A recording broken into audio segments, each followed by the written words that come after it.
जय गुरुदेव। हरिद्वार के पास एक गांव में बहुत से रईस सेठ साहूकार रहते थे जो बड़े धनी मानी थे।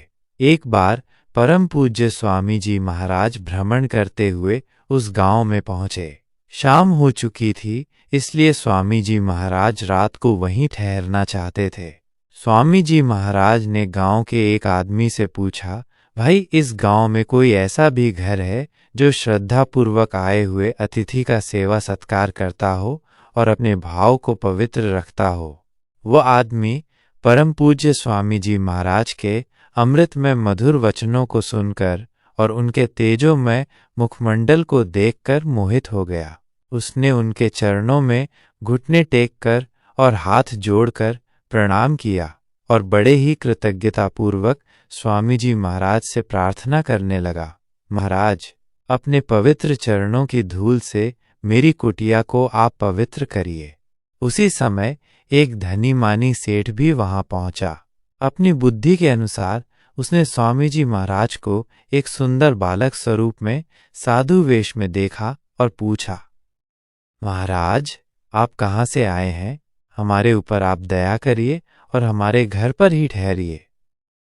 सेठ जी ने बड़ी नम्र विनती की और फिर स्वामी जी महाराज को अपने साथ अपने घर ले गए। वहां बड़ी श्रद्धा और प्रेम के साथ स्वामी जी महाराज की सेवा करते हुए सेठ जी ने उन्हें अपने घर में रखा। प्रेम के बंधन में बंधकर स्वामी जी महाराज को उन सेठ के यहाँ 1 महीने तक ठहरना पड़ा। उन सेठ जी के पड़ोस में एक लखपति साहूकार रहा करते थे। वे साहूकार बड़े ही कृतघ्न और नामी कंजूस थे, लेकिन उनके बच्चों के विचार बड़े शुद्ध थे। वे सदाचारी और धार्मिक वृत्ति के थे। वे बच्चे अक्सर शाम को परम पूज्य स्वामी जी महाराज के पास आकर बैठते और ईश्वर संबंधी बातचीत भी किया करते थे। वे अपने दरवाजे पर आए हुए अतिथि को खाली हाथ नहीं लौटने देते थे। हालांकि इस अतिथि सेवा में उन्हें अपने पिता से छिपकर दान देना पड़ता था, क्योंकि उनके पिता, जो लखपति साहूकार थे, किसी को कुछ भी नहीं देने देते थे। एक दिन साहूकार जी अपने दरवाजे पर बैठे थे। उसी समय एक महात्मा जी साहूकार से कुछ मांगने लगे।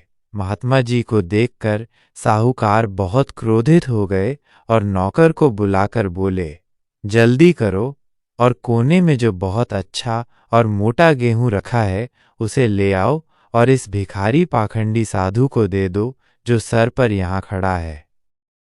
नौकर घर में गया और बोरे में से एक ऐसा अनाज लाया जो गोल काले रंग का था, जिसे पशु भी नहीं खाते थे तो आदमी कैसे खाते। उसने उसे बहुत बढ़िया गेहूं कहकर महात्मा जी को दिया। जब महात्मा जी ने उस गेहूं को देखा तो वे बोले, सेठ जी, ये क्या देते हो? इसको कौन खाएगा? इस पर साहूकार बड़ा भला बुरा महात्मा जी को कहने लगा। महात्मा जी ने उस अन्न को बेकार समझकर उस साहूकार के आगे फेंक दिया और फिर आगे चले गए। कुछ समय बाद साहूकार का अंत समय आ गया। उनके बच्चों ने विचार विमर्श के बाद यह तय किया कि 5 बोरी गेहूं और 500 रुपये उन बोरियों के साथ रखकर गरीबों को दान किया जाए। उन्होंने पिताजी से कहा, पिताजी, आप इसमें हाथ लगा दें ताकि संकल्प बोल दिया जाए और गरीबों को बांट दिया जाए। साहूकार जी का हाथ बोरी में डाला गया।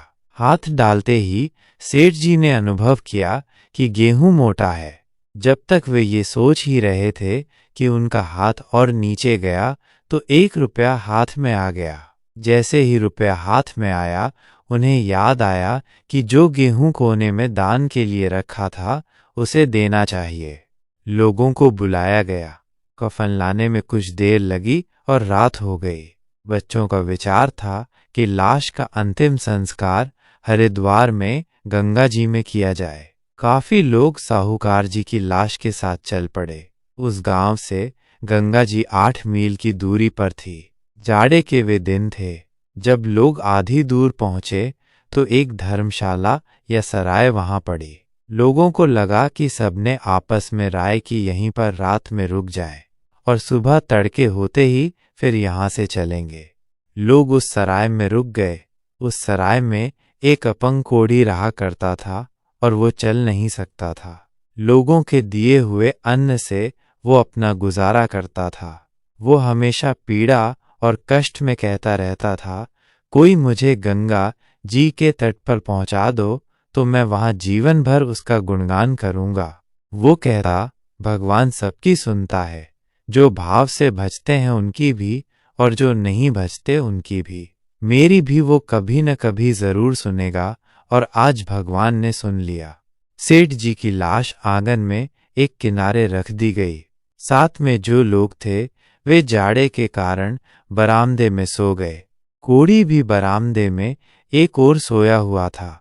उसे अंदर से प्रेरणा हुई। वो खिसकते खिसकते सेठ जी की लाश के पास आया और रस्सों को खोलकर उसने लाश को किसी प्रकार फुसलाकर किनारे किया और स्वयं उस टिक्की पर लेट गया और उसने ऊपर से कफन को ओढ़ लिया और रस्सों को लपेट लिया। इतने में सुबह के 4 बजे बज गए।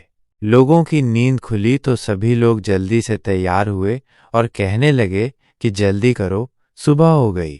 सब लोग जल्दी में तो थे, जो उसमें तुरंत सेठ जी की लाश के पास आए। राम राम सत्य, राम नाम सत्य बोलते हुए वहां से रवाना हो गए। कुछ दूर जाकर लोगों ने अनुभव किया कि लाश का वजन कम हो गया है, लेकिन लोग आपस में बात करते करते गंगा जी के तट पर पहुंच गए। किसी को भी ठीक ठाक ज्ञान नहीं हो पाया कुछ भी। जब लोगों ने लाश को जमीन पर रखा तो रखते ही एक आवाज आई, राम तुम्हारी जय हो।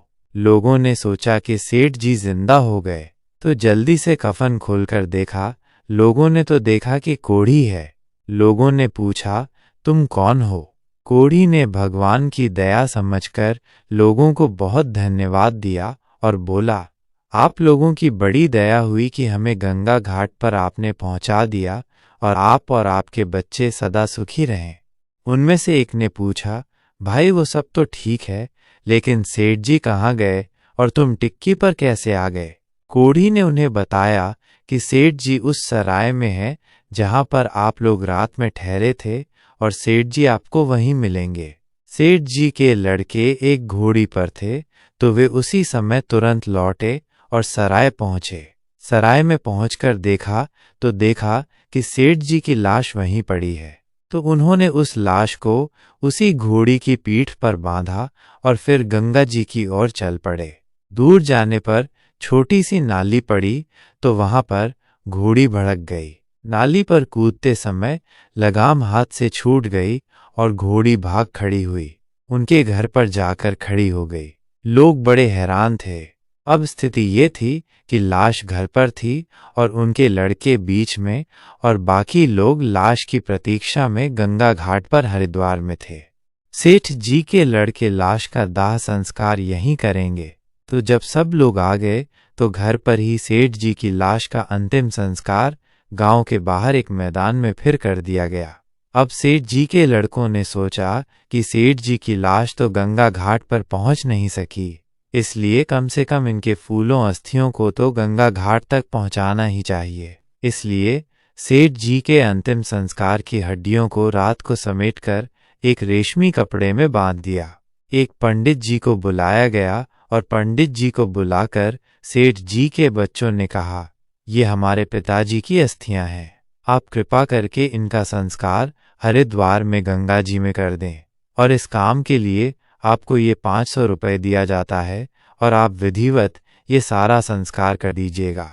500 रुपये पंडित जी ने ले लिए और अस्थियां जो रेशमी कपड़े में बंधी थीं उनको ले लिया। तो पंडित जी ने सोचा कि गाड़ी तो हरिद्वार की शाम को जाती है, तो मैं इन हड्डियों को घर में ले जाकर क्या करूँगा। इसलिए पंडित जी महाराज गांव के बाहर गए और सेठ जी की हड्डियों को, जो रेशमी रूमाल में बंधी हुई थीं, एक बेर के पेड़ पर बांध दिए। पंडित जी के जाने के बाद उस बेर के पेड़ के पास सेठ जी के घर का भेड़ चरते हुए आया। उसकी नज़र उस रेशमी कपड़े पर पड़ी तो उसने दूर से विचार किया कि कोई चमकती हुई सुंदर चीज है, तो वह दौड़ा दौड़ा उसके पास पहुंचा। पास जाने पर देखा कि एक रेशमी कपड़े में हड्डियां बंधी हुई वहां टंगी हैं। उसने उसे खोलकर हड्डियों को वहीं मैदान में फेंक दिया और रेशमी कपड़े को अपने सर पर बांध दिया। पंडित जी रात भर उस रूमाल की तलाश करते रहे, पर उनको नहीं मिला। तो खाली हाथ हरिद्वार को चल पड़े और 1 हफ्ते तक हरिद्वार में गंगा जी के किनारे रहे। पंडित जी ने कोई संस्कार सेठ जी का नहीं किया। इधर जब दूसरे दिन सेठ जी के घर काम करने आया तो सेठ जी के बच्चे दरवाजे पर ही थे। तो उन्होंने देखा कि जिस कपड़े में सेठ जी की अस्थियां बांधी गई थीं, उसी कपड़े को वो अपने सर पर बांधे हुए था। तो उन्होंने उससे पूछा, ये कपड़ा तुम्हें कहाँ मिला? तो उसने जवाब दिया, ये कपड़ा एक बेर के पेड़ पर बंधा हुआ था। मैं जब बकरी चराने गया, उस पेड़ के पास पहुंचा, उसे खोलकर देखा तो उसमें हड्डियां बंधी हुई थीं। हड्डियां मैंने फेंक दी और इस रूमाल को अपने सर पर बांध लिया।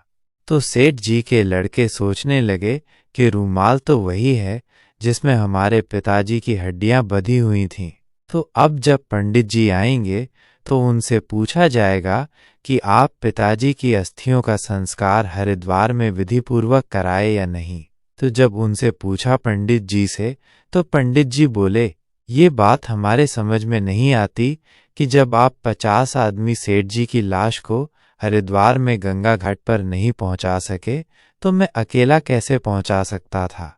अब इस कहानी से सब लोग विचार कर सकते हैं कि जो लोग संसार में दान पुण्य या दूसरों की भलाई नहीं करते, भलाई के बदले दूसरों को कटु वचन कहते हैं, उन्हें दुख देते हैं, उनकी तरह से निंदा करते हैं, ऐसे सब प्राणियों की अंत में इसी प्रकार की दुर्दशा होगी जैसी सेठ जी की हुई, जिनकी लाश, जिनकी अस्थियां किसी भी उपाय से गंगा घाट तक नहीं पहुंच सकीं।